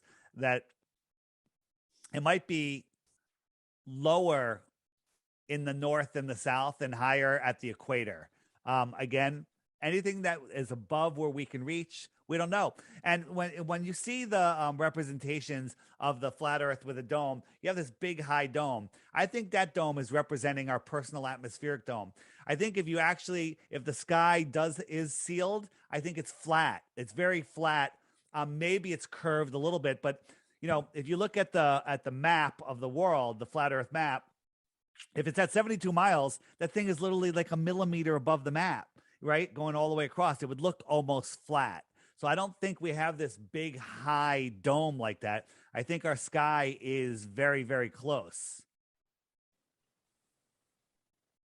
So, this is our map, right? This is the best map that we have. Okay. And so if it's 73 miles, well, look at the United States. Think how long 73 miles is. It's like a quarter of a millimeter.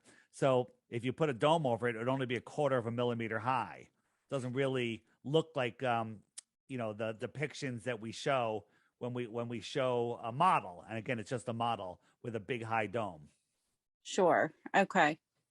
All right. Well, I'm going to get to the next Thank caller. you. So Missy, gun to the head, flat or round? I still got to go with round. Okay. And that right. might still just be the mind control It is. stuff. I It don't. is.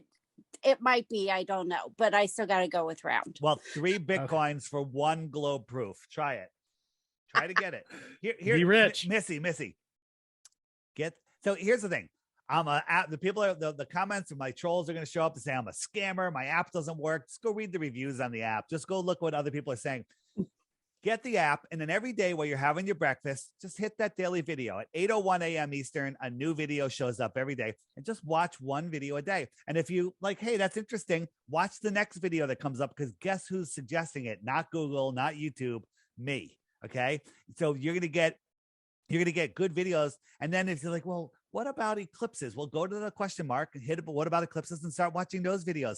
Turn off your TV. Most of you probably don't even watch TV because I don't watch TV. Yeah, thank God. Thank God. But there's all of this information. Like when you have, a break during the day, when you kick back on the couch, break out the app, hit one of the buttons, start watching the videos, and you're going to become more aware of the world. And the more aware of the world you are, the more of your power that you take back.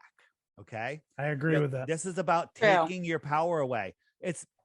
And people go, it's $3 for an app. I don't pay for apps. Go read the reviews. $3. You ever buy anybody a beer, right? Beer in a bar, it's more than $3. It's, I don't think you can get a $3 beer anymore. And you have it forever. Okay. It's the cheapest, best thing ever. People are saying I could have charged $50 for the app. I don't want that. I want people to have the app. Okay. I quit my own job to do this full time to help people like you break away from the ball, because if you're in the ball, you're in a prison, and that prison is the globe. There's more. You are more, right? And once you see it, you can't unsee it, right? What state are you located in? Ohio.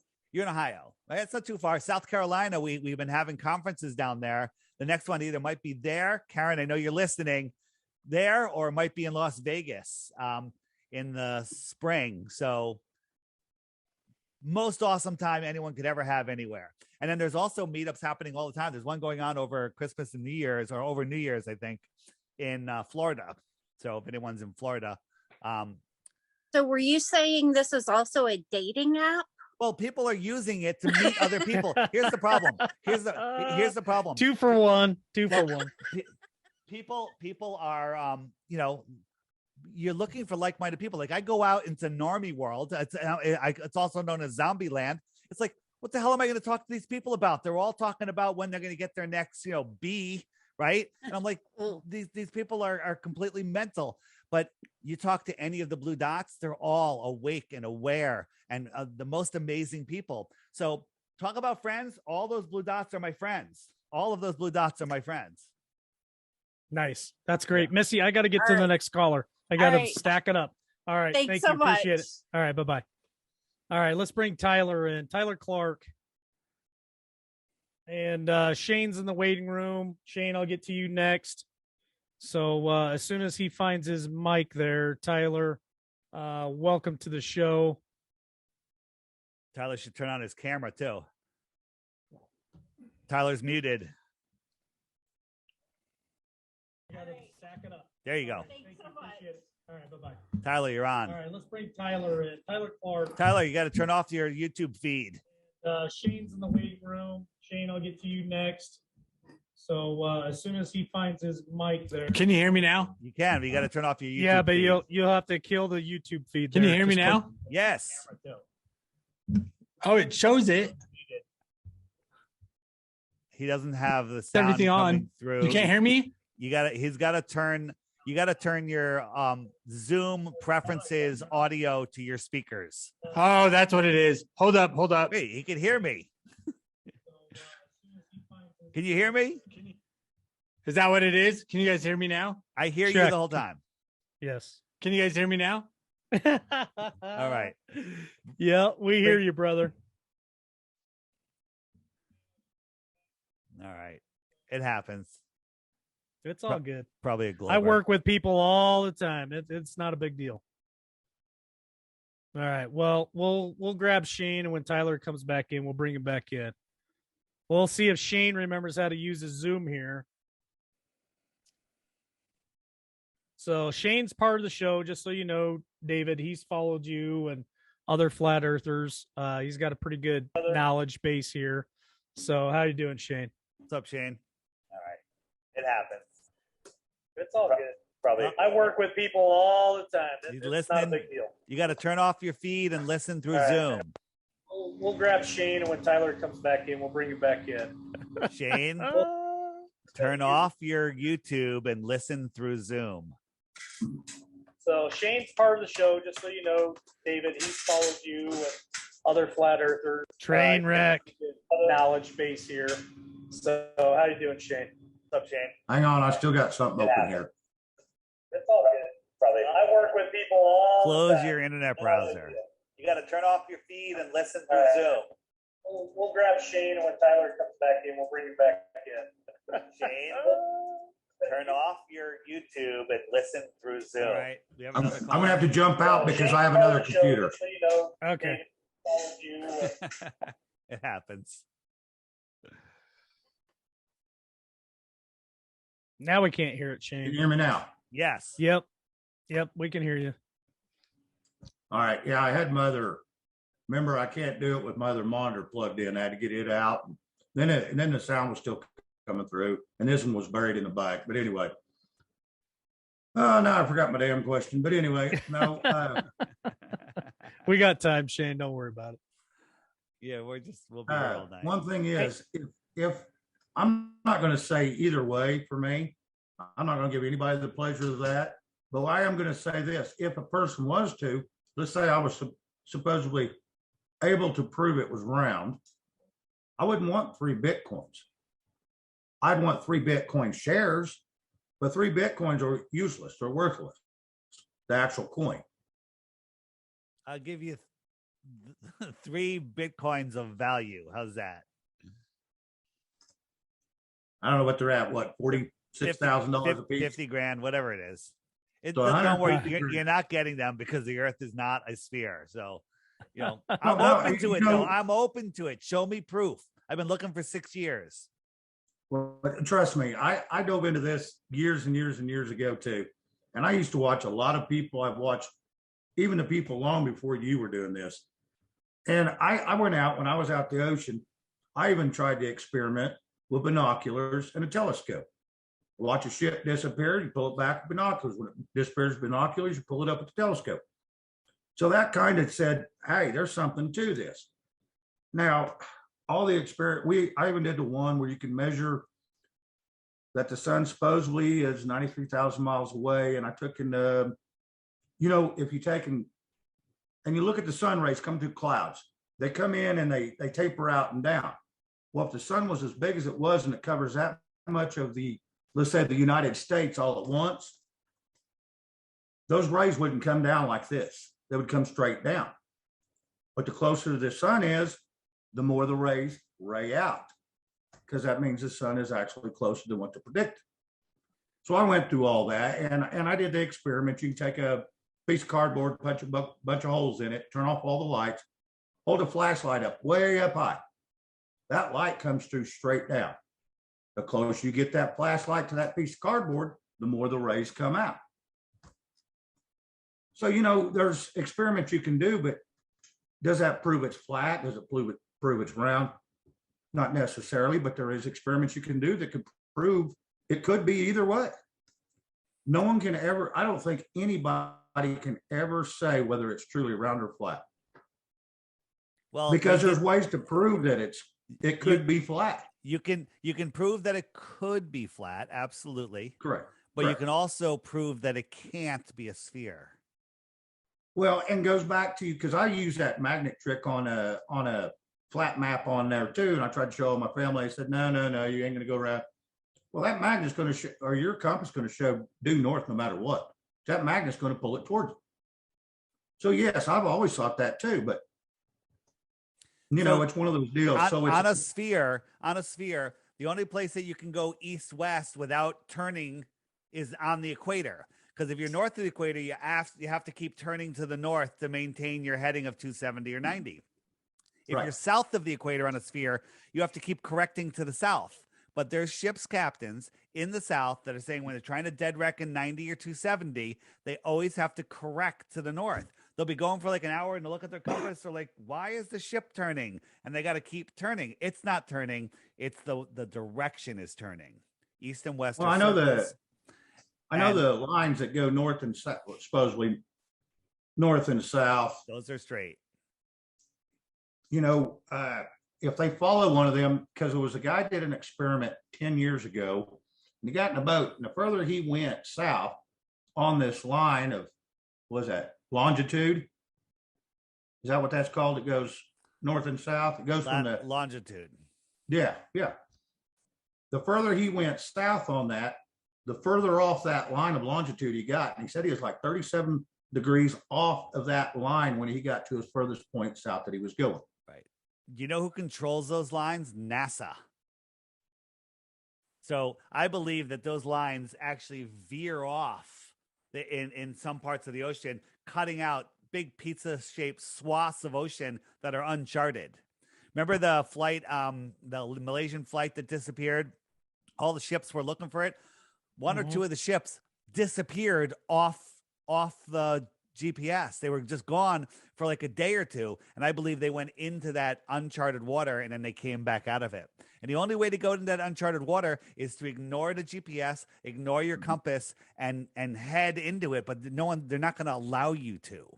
Right? Well, I remember that story, and they said their GPS and their compass wasn't working because it was a digital compass, and they had quit on their way out. That's why they was gone for, what was it, 47 hours? Maybe all of there was a whole bunch of like some scientists that were into some cool stuff that were on that flight. Maybe they were all making a run for it, trying to get to the Iron Republic. Maybe. All right, let's take one more call real quick, guys. All right, thanks for the call. Tyler's back. We'll let Shane stay with us. Okay. Here's Tyler. We'll see what Tyler has to add to the conversation.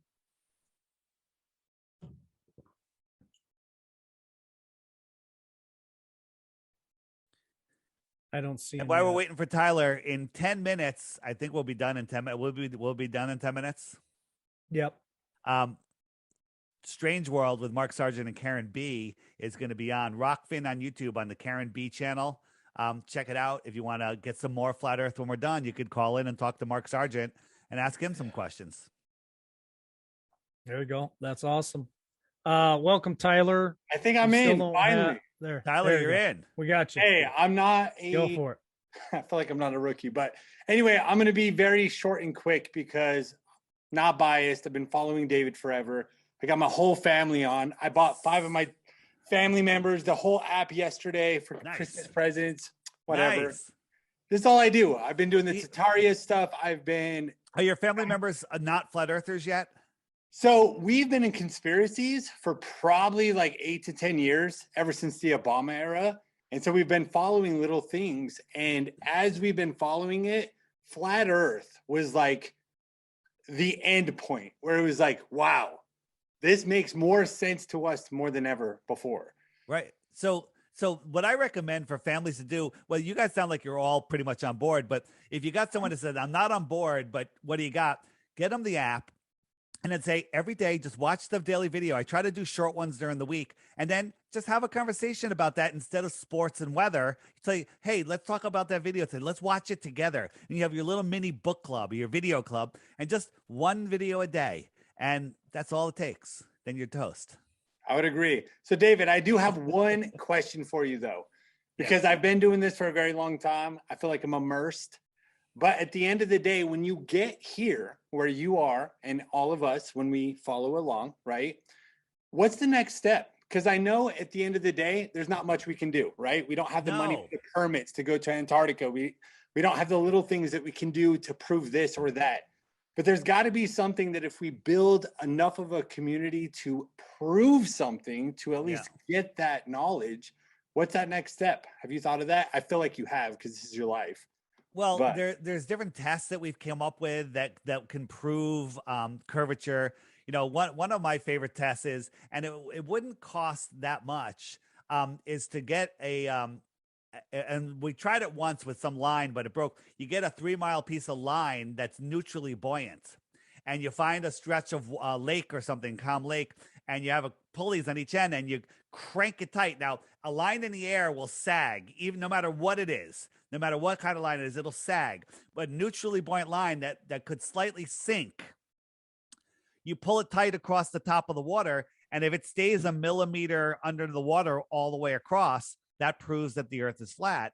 Over that 3-mile stretch, there should be 24 inches or something. There should be a significant curve. In the middle, it should be this far under the water, but if it skims the surface the whole way, that would absolutely prove that there's no sphericity to the water. And that's not too hard to do. Another one to do would be to, if enough people wake up, we could say, people like, we want to know the answer. You can do 2 flights around Antarctica. You'd have to get, again, governments would have to agree. Mm-hmm. And one plane goes one way, one plane goes the other, just 1,000 feet off the ground, follow the shoreline, and they should meet, 7,000 miles on the other side. But it's not. It's like 60 to 80,000 miles. So, we know that will never happen. But again, even, I have enough proof. I know the Earth isn't a globe. And if you get enough people here and enough people waking up, everyone that wakes up, every one of those blue dots is disconnected. We've unplugged ourselves from the Matrix. We are Neo at the end of the movie, not Neo confused and lost at the beginning of the Matrix. We are all unplugged. We have stopped giving our power away, and we've taken our lives back. And it's amazing. 2020 and 2021, best years ever. Sounds crazy, right? I mean, the world's completely falling apart, but not for me. Okay. So I think that everybody can get here. This entire insanity could be gone before Christmas. Okay. It could be gone before tomorrow if people just woke up and said no. Just no. So that's what Flat Earth does. Flat Earth wakes you up to the reality. I used to wake people up to the New York event, the Connecticut school event, and the running event in Massachusetts. I called it Exposing the Big Three. And I said, just people wake up to that, then they'll see, and they just went right back to sleep. They're like, well, you know, the different administration, blah, blah, blah. Right. But when you wake someone up to Flat Earth, there's no going back. Once you see flat, you cannot go back. Right. So again, another slightly different subject. If you're in a relationship and your significant other is not a flat earther, good news. You've got the upper hand, because if they're intelligent and they love you, you can show them. They'll wake up. But the bad news for them is you're never going back to the ball. Once you see it, you can't unsee it. So again, flat earth is the light coming into the room. You can't go into a room with darkness and distinguish the light, but you can go into a dark room with a little bit of light and distinguish the darkness. So your comment about being Neo at the end of the journey, I'm going to be Liberty Warrior Neo, but I'm still not going to make a decision on it. But I'm wide awake. I just not sold on the flat Earth yet. You're holding onto your ball like a little boy. Don't take Just like David always said. Don't take my ball away. You know, the common sense of what we feel like is everything stationary. Nothing moves. Just go out and look in the atmosphere. I agree. Guys, thank you so much. It was good to meet you, Dave. See ya. I appreciate you guys. All right. Thanks, Tyler. Go ahead, Shane. I got a question for you. What do you make of all the heads of all the countries in the world showing up back, what was that, 1415 to Antarctica, all for some reason? The Pope was there, and even the Archdiocese, which they hadn't been together in 1,000 years. They're all there now. You see all the big people going to Antarctica. There's meetings going in Antarctica right now. I'm sure on the 21st, the solstice, they'll be sacrificing some small children or something. Who knows what's going on there? But there's some crazy stuff going on in Antarctica now. One source we talked to this 90-year-old Army guy who was stationed in Antarctica, and the person that met this person was doing work at their house. The Army guy noticed the flat earth sticker on her bumper and started questioning. I forget if it was him or her. Started questioning the person about it, and they started having a little conversation. Talked about Antarctica, and then they were asking him questions about Antarctica, and he got a little nervous. And he's like, "Well, I'm not allowed to talk about it until I'm 100." He signed a non-disclosure until he's 100. Isn't that interesting? And he goes, "One thing I could tell you, that there's thousands and thousands of people living in Antarctica in cities that we don't know about. Maybe the real rulers of this world are in Antarctica, and that's what that's why." John Kerry, during the election, 2 elections ago, I believe it was, he went to Antarctica. Okay. Why do these people go to Antarctica? Maybe they're getting their marching orders. Maybe that's where it is. They're puppets for the real controllers. I'm not gonna deny that might have a little bit of merit there. So we got to wrap it up here, David. And I truly appreciate you coming on tonight. I'd love to have you come back again sometime in the future, because I want to hear more, and then we'll have more people that want to watch this too. So just for you folks who want something to do after this, hang tight. I got an announcement I want to make real quick at the end of this show. So hang on. You're gonna like it. I'm gonna do something after this show's over tonight. So David, your final out as a flat earther. I don't know about that one. Your final thought for tonight, what do you want to leave as an impression on everybody who maybe this is the first time they've ever heard or seen of you? Yeah, the thing I want to leave is don't believe anything I say. Go out and study it yourself. But if you Google flat Earth, you're going to find nothing. Okay. My app for $3 will help you learn. Okay. You'll see. Just go read the reviews. It's in Google Play. It's in the Apple App Store, and soon it'll be in the Amazon store for those of you that have Androids that don't like Google. Check it out, watch the videos, learn, and free yourself, free your mind, unplug yourself from the mind matrix, right? It's called the Flat Earth Sun, Moon, and Zodiac Clock app. That's the best way to support me, but you're really supporting yourself, okay? It's $3. That's it, right? And it'll help you free your mind. It's the best way to learn. And you can just point your camera right there, and there it is, right? Hold on. Keep it on screen. Wait, and Keep it on screen. The last thing is flatearthdave.com. If anybody has a show and wants to book me, or you want to just link to my stuff there, flatearthdave.com will bring you to the flatearthpodcast.com. Flatearthdave.com. Easy to remember. Links to lots of my stuff there. And if anybody has a show, especially a show that has a host like this, that doesn't think the earth is a flat plane and that believes it's a globe, I want to talk to them. I want to have this conversation. I want to take it to the next level. So there you go. All right. Well, thank you for joining us, David. It was truly an honor and a pleasure. It was very informative. I hope people can take something away from this today, some type of knowledge, and support Dave. It's $3, one-time fee, and learn some more. And I'm gonna support you, Dave. I'm going to watch those videos. We'll have another conversation, and we'll see where I'm at the next one. How's that? All right. Thanks so much. See you guys. All right. Thanks, Dave. Appreciate it. You all love the Flat Earth Sun, Moon, and Zodiac Clock app. The best tool to show your friends and strangers how the Flat Earth actually works. But are you ready for a Flat Earth app game changer? A new feature has been added. But first, a reminder of some of the existing features. Video of the day. World time. See what time it is all around the flat Earth.